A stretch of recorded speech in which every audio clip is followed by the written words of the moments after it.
ไม่ยายสีออกกำลังกายแล้วก็มาตัดเครื่องให้ลูกค้าเส้นเดิมเนาะทุกคนเนาะเขาจะเฮ็ดเป็นสิ้นตัดแบบสิ้นเป็นสิ้นเด้อทุกคนเลยเฮ็ดเป็นสิ้นเฮ็ดอะไรเนาะเป็นอะไรอันนี้ก็จะเป็นแบบรัดกระเป๋าลิงกระเป๋าเนาะอันนี้ก็จะเป็นพาหงกระเป๋าไปอะไรทำไมเนาะอันนี้ก็จะเป็นตองอันนี้ก็จะเป็นแอวเนาะแอวโซ่งเนาะทุกคนแอวโซ่งอันนี้ก็จะเป็นแอวโซ่งแล้วเราก็เฮ็ดเป็นสิ้นแบบซี่เนาะทุกคนเนาะ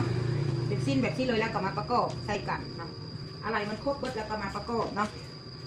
ท่านใดสนใจอยากมาเนาะอยากมาประกอบเครื่องเนาะอยากมาประกอบส้มเสื้อเนาะย้ายสีไล่ให้ถุง80,000 กีบถ้าผู้ใดอยากมาก็ทักเข้ามาหาได้เด้อทุกคนเด้อทักเข้ามาไม่ย้ายสีไล่เนาะถ้าคนใดที่อยากเฮียนเนาะอยากมาเฮียนตัดเครื่องเนาะไม่ย้ายสีหักสอนเด้อหักสอนตัดเย็บเนาะทุกคนผู้ใดอยากมาเนาะขอคนที่ใจเกินร้อยเนาะขอคนที่อยากเฮ็ดขอคนที่อยากสร้างขอคนที่อยากทำอยากมีอาชีพใส่ตัวเองเนาะ